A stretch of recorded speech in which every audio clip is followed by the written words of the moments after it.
business. Wah, what's happening? It's Silver Spoon Coon, George Bartholomew, Cooney, Piere, S. Cargo, your bro. And we are on Rated PG, and we're posted like a mailbox with the homie who's, let me see, coming through smoother than the Bentley Coupe. Ace Boom Coon, Dillon Toups. And our special co-host, I'm not saying anything. I'm Kap Drosky. What's going on? The first white guy to pop up on Instagram. There you go. What's your Instagram, Mr. Dillon? Dirty_D_ Toups. How do you spell this Toups? Toups. What is that? It's like French Creole. Okay. Yeah, Louisiana. People always ask, like, what are you? I think that's a racist thing to ask people. It's like, if I say I'm black, well, what kind of black are you? Well, that's even more fucked up because, like, you actually have to figure that out. You know what I mean? Like, if people ask me, I'm like, oh, I'm part German, I'm part French Creole. But, like, you ask any black person in America, they're like, well, fuck, now I gotta take a 23andMe. Like, nah, I ain't giving him my DNA. Right. That's Africa, motherfucker. I got shocked at work, bro. I don't know how the fuck I got on this with the fucking owner of the building at the print press. And he just went into his race and ethnicity. Come to find out he's not really white. He's mixed with Indian and German. He was like, both of my people were persecuted. I'm like, bro, this is getting weird. No. I don't want to talk to you anymore. I was like, I didn't got trapped. Well, if you It's go feeling bad down, for you. that's what I hate about tones right now, because if you go into any subject long enough, you're gonna find problems with it. You know what I mean? Oh, yeah. So anyone can be like, hi, I'm white in English. We were persecuted back in the year 200, but it's like, shut up. I forget who I was talking to. It was kind of sort of like that. It was like when people were like, go back to your country, this, that, and that. I was like, white people didn't even come from America. Yeah. Like, not one. Great Caucasus Mountain, as I would call it. We got any shows coming up, Mr. Toups? Let's see, I guess I'm gonna be on 8-Bit tomorrow. 8-Bit comedy? Yeah. What is that, Village Studio? No, it's at Joystick. Oh, okay. I'm on your show eventually. That's like 2 months from now. Yeah, what's the... I thought March 9th? No, No, I'm on the wait. 8th. Oh, I'm on the 8th okay. one. Doing stuff in Augusta and the Red Light Best of show. When is that? March 17th, St. Patrick's Day. Ah! I'm Right. the only sober person there. I believe it. I have a show. We have a show tomorrow. Today's No, Thursday? I don't know. My bad. We have a show Friday. I was getting there, Smokes and Jokes, Friday. It's on Flat Shoals Avenue. That show is at 8 p.m. And then March 9th, it's a $1 comedy show. That pays the bills. That show's coming back. We got a... Bro, what was that? I don't know. We got, there's a bunch of people gonna be there. Is Weight Ball there? Weight Balls featuring Chris Jones as the headliner. We got Piere in the competition. Ronnie. We got Ronnie Fresh in the competition. Sound like goddamn. What the? Oh, cut that off. Don't break it. I was like, you cut the shit on. We got Crystal Labs. We got Will Foskey back. And this show, I think we're gonna pick our regulars again. I think Piere is supposed to be one of the regulars, and we gotta pick a female regular. So we got March 9th, April 14th, I want to say May 18th, June 1st, and June 8th. Dillon Toups will be there on June 14th. That one will be headlining Marlon. And Rob Love, I want to say coming from North Carolina. Heard. When we finish, then I have another show Friday, the 22nd of March. You got time at Village Theater at 7 p.m.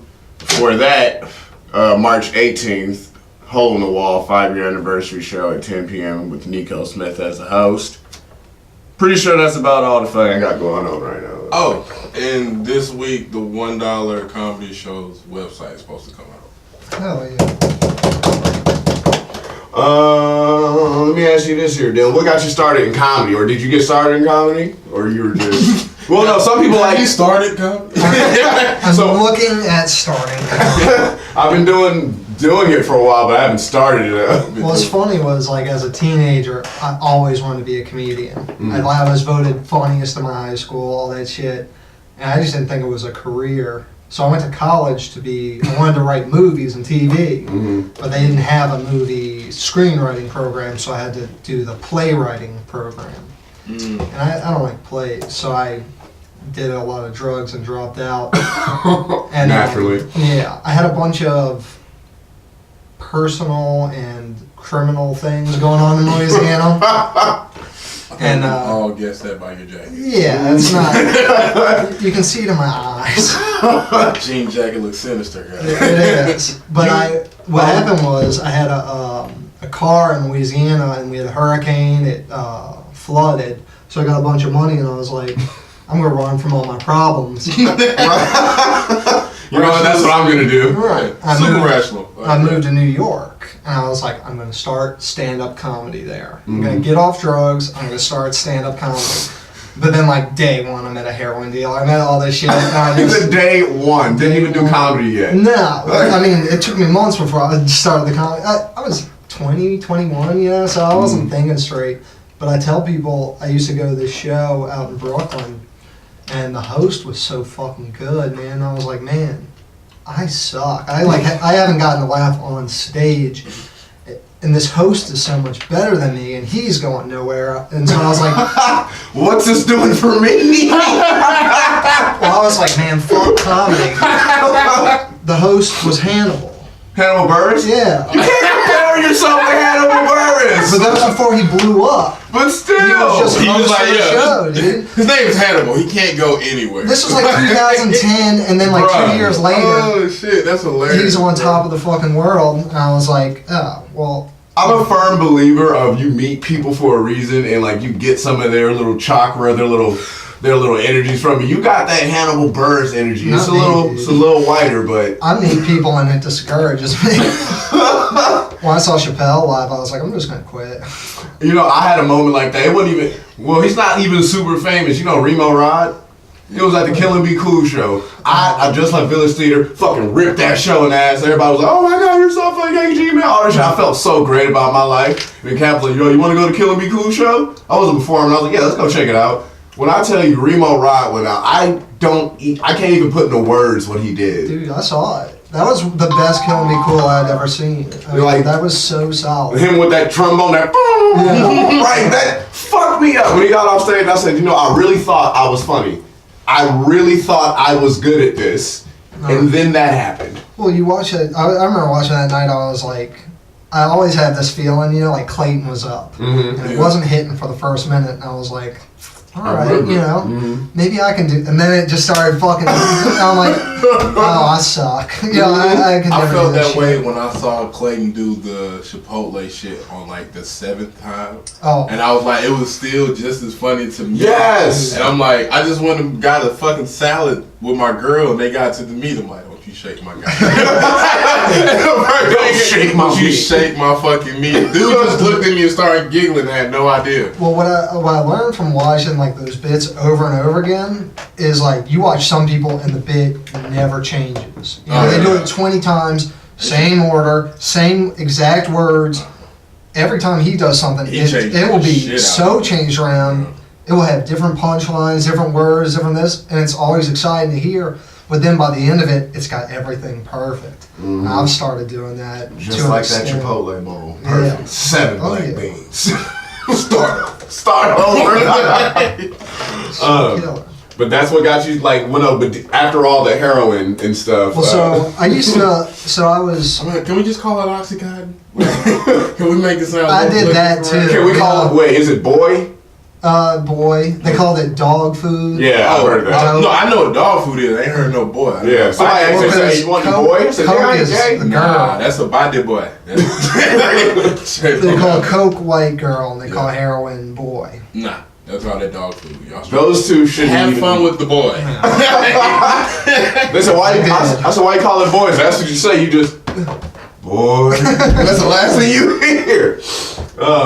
But yeah, I was like, so I was on all kinds of drugs. I was on methadone, which, you know, doesn't help. I was drinking a ton. So I would go to open mics in New York, and I would just like argue with the audience. I'd be like, "Oh, you didn't think that's funny? Fuck you." Fuck you. I remember the first show I went to. Jesus. They had a gay sports bar in Manhattan. I was like, man, I didn't even know gay sports bars existed. You know, this was 2010. And they were like guys in their underwear dancing on the thing, and I was like, "Oh, didn't know that existed." Yeah, it was very difficult to keep the audience's attention. As a straight man on all the dope. Right, talking about, you know, not even jacking off. I don't even remember what I was talking about, but I was just like yelling at the audience and like, fuck you know. You can't be talking about jacking off, but everybody got their dicks out. Well, that could have been an interesting bit. I could have gotten some attention with that. I see you did there. It was funny. Got some attention. So. Let me what it is. When you first got started in comedy, what were your ideas of making it then to what they are now?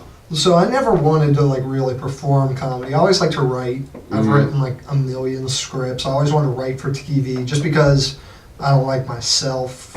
I was going to finish that sentence, but I think I can cut it. I don't like myself. I don't like me. But I used to hate getting on stage. I used to like, I still get nervous at times, but I used to like, my biggest fear was I was going to pass out on stage from nerves. Like my whole body would be tingling. I'm like, I'm gonna pass out. Start getting lightheaded. You can't just walk off stage when you start getting dizzy because you're just And that was like a full year into it, you know? Alright, for real. Y'all actually care about being nervous on stage? I don't now. Now I don't. often. I used to. I mean, I went to school for public speaking. So for me, the nervous part, I don't have shit to do with what's on stage. It has more to do with people gonna say about what I did on stage after. Yeah. So that's how I always feel. I'm like, Yeah, I'm not when you're nervous. in the moment, you're there. My thing was, it wasn't like I'm nervous that my jokes aren't going to hit or that no one thinks I'm funny. I made up the nervousness of I'm nervous I'm going to faint on stage.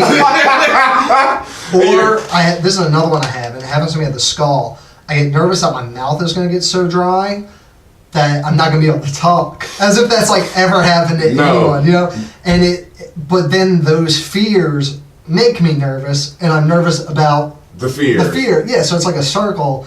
Yeah, and, that sounds about right. I ain't gonna lie, I did get nervous. I was gonna pee on myself. Well, Because I was drinking a lot of water, and then when I went, it was just like a squirt. I was like, And they're like, Cap Drosky, and you're like, yeah, I was like, next up too, I had to come it's in. always like 30 seconds before you gotta get on stage. Where you're like, oh, can I knock it out? Right, I remember that happened at the Skull, like, bro, I got a shit. And they're like, all right, you're up in 2. I'm like, 2? And the dude gets out there, what's up, guys? No one laughs. I'm like, yeah, I can't shit. Yeah. He's going to call this. This is going to be done real quick. Let me stay here for this one. 6 minutes. Let me ask you this. What was your most memorable bomb? Like the one you close your eyes and you're like, damn, that happened. So I had one recently on Austin Silver's show where lately I've been following Will Foskey a lot. And I've been like trying this like loose kind of like You can't, not after 5. it doesn't work because bro. it's so tight and concise and hit after hit after hit. So if I come up and like, hey, what's going on? You know, how are you? They just immediately, and I had to Lock do up. 20 minutes. Nah, he's one of them people that forces you to be a professional. Yeah. Well, but my worst one was like right after I moved out to Atlanta. I went out to Noni's, and it was the day of the Women's March. Oh my God, no. And I was telling jokes about, I was making fun of like the fake male feminists, like nice guys trying to get pussy. Was you this know when what I mean? Jen was hosting? Yeah. Yeah. And I said like one joke. I was like, I was wearing a shirt at the Women's March that said, "My other penis is a pussy." And like, dude, it bombed so bad. And then like, female comics started heckling me and stuff like that. But I wasn't even talking about women. I was talking about men, you know? And I just remember, I'll never forget, I looked in the crowd and I saw Joe Smith. And he was looking at me with a smile and he was like, and he was but I could feel it wasn't like, oh, you're tanking. It was like, come on, don't be afraid. Bro, like, Joe! be real. And I can see he does it. He's mouth open, just. yeah. And I remember looking at the audience and it was like, 3 people were yelling at me here, 3 people were yelling at me here, and the jokes weren't set up enough to where I could win them back with a punchline. And the quiet in the storm who was Joe. Right, and It's just in the middle of all the chaos, people screaming, you just see Joe. yeah, and it was comforting because I could look over to him, but I had nothing. I was trying to write the end of the bit on stage. And it wasn't coming together. And I've never been like, fuck this. And I got off stage early because of hatred. And then like throughout the weeks, people came up and apologized. Sorry, I heckled you, sir. I was like, dude, He's wild up. Just fuck want to off. write. Yeah, I mean, like, Right. don't heckle me. Like, don't. I'm sorry I punched you. Nah, Like, just don't do it. That to me is worse than stealing jokes. What, heckling or If a saying apologize? comedian sits there and Anybody fucking- stole your joke yet? No. Alright, I think you have a different. Well, I've had a few that are very similar, but But what- see, certain things like that can fall in the process of like. well, your these were like thought pretty process. like out there ideas, you know. Yeah. But at the same time, I was like, you know, what, fuck it. I always say there's no such thing as an original thought. Right. I'm about saying then, you talking about out there ideas. How many comedians have you ever met that say, "Oh yeah, he seems like a normal person"? in That's society?" very true. Well, I just mean something really specific. But then at the same time, if someone takes like an idea that I do and it's working for them, I almost want shit to only work for me. You know what Yeah. I mean? Like if anyone else can say this, Like somebody has taken, a couple of people taken a few of my jokes, I believe, but I remember somebody took like 7 pages out of my book once, and I knew what they took. Yeah, like Yeah. they actually stole. Like they physically took them I mean, out. you can't memorize it. Yeah. But somebody was like, just because they got the recipe don't mean they can cook it the same way. I'm like, what if he makes it better? I will be pissed. Yeah. If he took my joke. I heard someone doing something similar to yours the other day. I heard that too. It was the getting pulled over bit. Somebody said they were a non-comedian heard a comedian. Now I'm do- trying to remember where I was because it had to be like 2 weeks There ago. But were like probably the interracial stuff, but I feel like everybody kind of says something along those lines. yeah, It was but like the good credit joke. This feels like good credit. I think it was the getting pulled over thing. I'll think about it and I'll tell you Yeah. off camera. But how does one get in contact? Oh, you got a T-shirt press. Oh, yeah. Business. Making shirts now. Mm-hmm. Trying to make shirts for comics. Slang. I figure what do all comics need? What is the Shirts. name of the company of the shirts?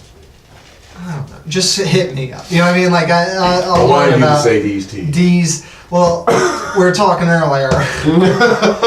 Being in Atlanta, you want your name to sound a little black or urban, or at least Part of the ambiguous culture. enough. You know what I mean? If people see it in the phone book, they're like, "I'll support that." And you came up with D's, T's. like D's nuts, but also D like Dillon, Right. and then apostrophe as D's, and then T's because they're T-shirts. And it rhymes, so it's perfect. I think it's funny that your sales depends on people stopping and look at it in the phone book.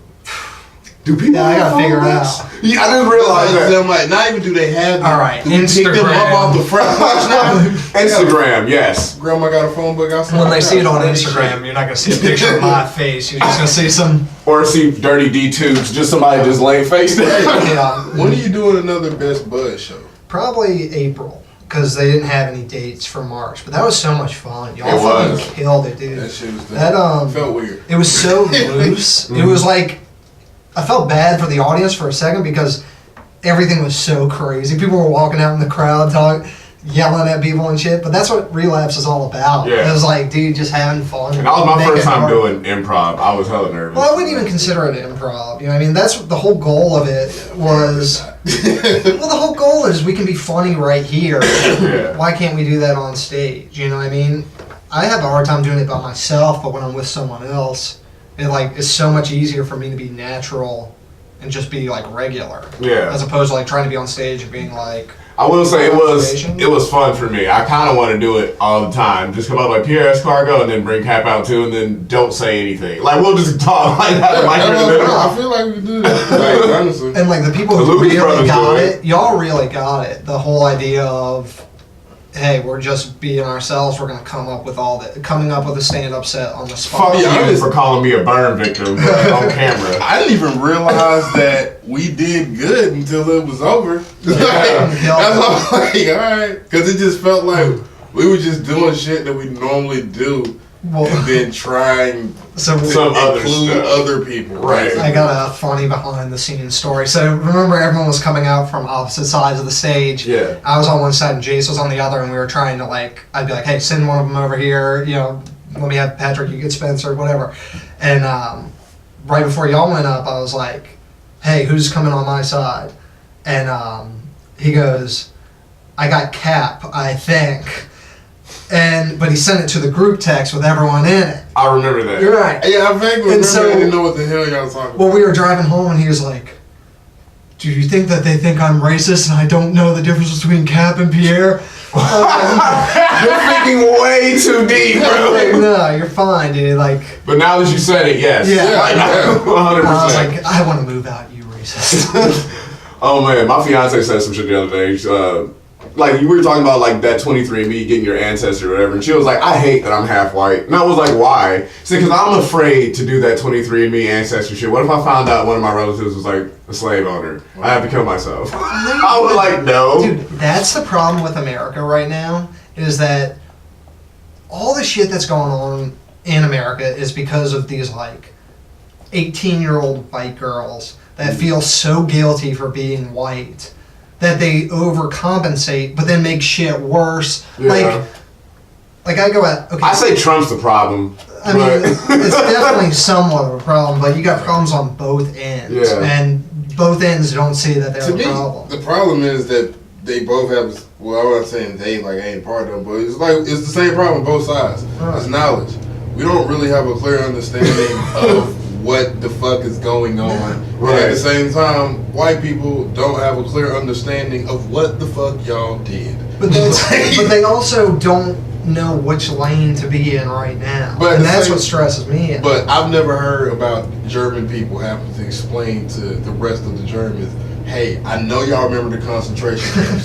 Stop being a dick. Nobody don't have that They don't have conversation. that, but they have that in school where they teach it to you and you can learn to not be a dick. Well, right now it's like people are trying. What's weird and it makes no sense is that people are trying to make up oppression that they went through. People like brag about that shit. You're like, oh, you know, I had depression as a kid, so you know I get it. It's like, dude, just be you. No one's sitting there and going like, oh, fucking Chelsea, you're ruining the world. Fucking Chelsea. You know what this reminds me of? That Terrence Howard shit they were making fun of. They didn't let him in the pool. It's just people are trying to like fix shit. And if you look on Facebook, you would think we're living in the most racist times in America. Depends on where you go to.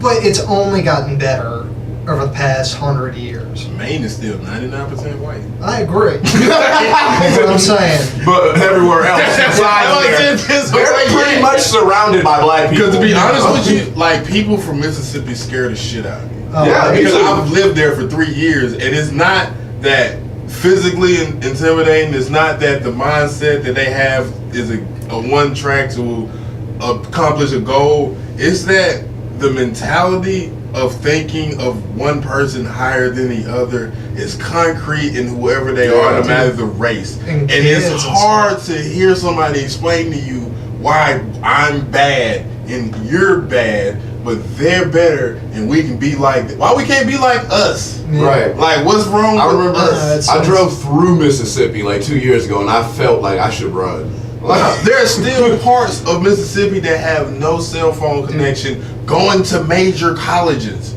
So once you get there, nigga, you're in that shit. Fucking old. Like, Miss. that's just, yeah, that's what I'm like, even Ole Miss, one of the most famous colleges in goddamn the SEC, and you can't get a cell phone signal on your way there. No, it's. I mean, I'm from Louisiana, and there was one year in Louisiana where the two guys running for governor, one used to be a senator.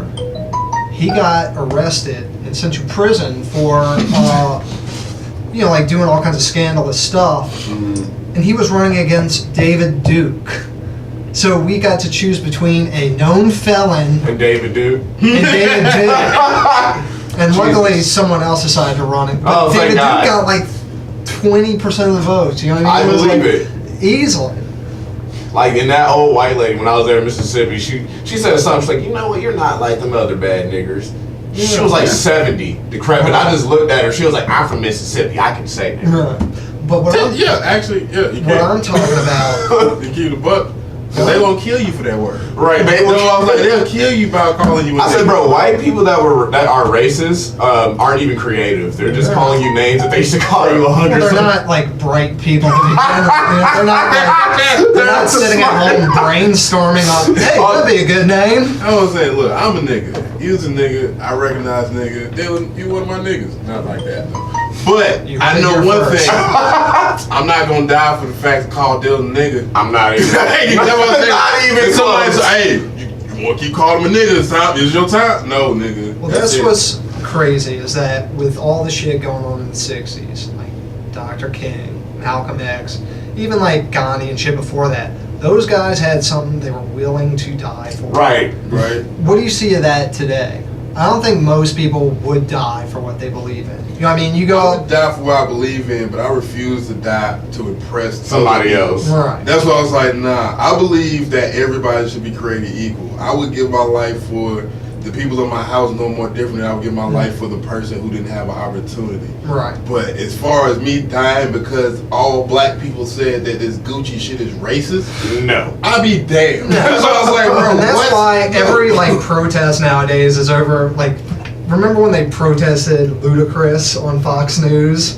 It was like, but that y'all really give a fuck? And then, you know? what was it, H&M, the coolest monkey in the jungle? Yeah. And it's like everything. We protested something that the woman. How would we protest our culture to somebody that's not from our culture? That lady was from Britain. Her child was not American. Who? The lady who had the kid that had on the shit. The mom came out. She wasn't from America. She didn't get it. No. And even after people force fed it to her and Diddy tried to give her $1 million contract, she said no because she still didn't see a problem with it. Because that's not our culture. We can't force our problem on the other people just because we the same color. Like, they're like, don't you think that's racist? They're like, well, we don't have that here. But here's That's what I'm saying. How racist is the Here's thing the that thing. everybody knows about us? With today, I feel like we're making things more racist. Yeah. Yeah. Like when we were kids, if someone called you a monkey, you're not gonna immediately think race. No. You know what I mean? Like, No. like, Not hey, like what are if I y'all- was a kid, no. Yeah, like, hey, what are y'all monkeys No. doing on the bed? You know, If you like, call me a monkey and I yell back at you, no bitch, I'm Spider-Man, and you still call me a monkey. right. Then you're racist. There's Then you're definitely, racist. there's definitely the type of, if it comes out, hey, monkey. If you put it like that, it's bad. monkey. But if we were all kids and like I said some shit, no one's thinking anything. But like then all that Roseanne shit happened, and now it's like you say anything monkey with anything with black Okay. people, then it's like Yeah, oh, I had dude. a racist friend when I was in Memphis, and I think I was like in 3rd or 4th grade. Still got pictures with him, but the thing was, he didn't know what the fuck racism was. He just knew it was black people who he wasn't out to fuck with him. Right. That's why I was like, it took 2 or 3 years, and his dad like had a conversation with my mom, and my mom made sure she had other black people around when he showed the fuck up. Like, I don't like, blame her. it's just a talk thing. That's why I was like, if you teach people why the fuck you racist, because all right, if we were just gonna bring it up, let's be honest. Does anybody really think racism started because they didn't like black? They just didn't like the color, or was it a group of black people did some shit that somebody more than likely didn't agree with? I think it's all fear. Yeah. So I think it's just seeing clearly someone that. Well, are you afraid if I touch you, it's gonna come over there like a weird anime cancer? Well, the or way are I you look afraid at of it, black people so yell? when it first happened over in Africa, way back, it's not like I saw you standing across the street. You know what I mean? I'm not like, oh, that guy dresses like me and looks like me, but he's got darker skin. Right. It's a whole different cult. You know, like Yeah. they're building fucking steam engines and shit in England, Mm-hmm. and then they're like go to Africa and it You getting it's fucked beat up, with a man. pulley system. Oh. ropes and shit. They kicking your ass. Right. Like, But now to be that afraid, and it's funny because every racist person is the type that pretends they're not afraid of anything. Right. But any hate comes from fear. Fear. You can't be afraid of something unless you hate it. but just to bring it full circle, so we don't get going off into the tangent. I feel like Bruce Jenner's the most racist motherfucker ever, because he was beating black people in the Olympics and turned into a woman.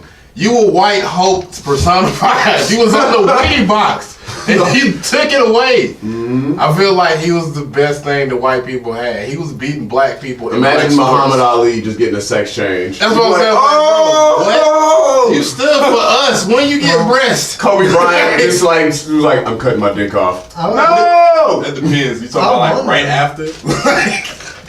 Right after the hotel? Or you talking about like anytime after the championships? Like The champs. Can you still call him the Black Mamba? No, he's Black Mama. That's I feel like that's when he got the name. Like I remember Black Mama number 8. We do have about 3 to 4 minutes left. Is there anything you want to talk about? No. Did you watch the Michael Jackson documentary? No, I just saw like a little video clip about it. I'm not gonna watch it. I didn't watch the R. Kelly one, and I'm not gonna let I them watched the tarnish shit out Michael of that. Jackson. Nah, I watched the shit out of that R. Kelly Dude, one. I was always in the camp of like, oh, Michael Jackson was just like a little kid. These people are trying to get money for him. And then I saw the documentary. You're like, yo, I that was nigga's like, weird. Dude, he's like bringing around an 8-year-old boy with him everywhere he goes. He's holding his hand. And I was like, did we all just let this guy date a kid and like no one said anything about it? You know what I mean? Like, you gotta Okay, maybe watch I it. will watch Dude, it. you gotta watch it because it's like, it's. Yeah, that nigga's weird. It- I already know. He's weird. I mean, Hey, I'll and, say what you want to. He made Thriller. oh, he great. I mean, Bangers. there's something about banging kids that makes you a good R. Kelly, musician. even I mean, right it's- now, if you were just like step to the left, step to the right, bring it down, step it down. I don't support R. Kelly anything after Fiesta. Like, Not even 6 in the morning, 6 in the morning. I don't consider that one of his songs. And I feel like Ron Isley need to go remake it with somebody else. The only person who can stop R. Kelly, somebody said, is Mr. Biggs. What the hell is going on inside the beats of my home? I liked his documentary. It was like every time he was getting in some trouble, he was like, "Oh shit, Let me go find I gotta child. come up with a hit." Bro, that shit was We hilarious. did it for love. Like, I was like, Piere, I'll send you to jail for 20 years for some child molestation unless you come up with the funniest joke Bruh, I've ever heard. Y'all That's gonna be a niggas. killer 5 minutes. That's. I'm not getting off stage. Y'all don't laugh. I'm gonna be somebody's bitch. Look at me. But anything you want to say, Cap, before we dip, sir? I don't think I have good enough pictures to commit crimes like R. Kelly.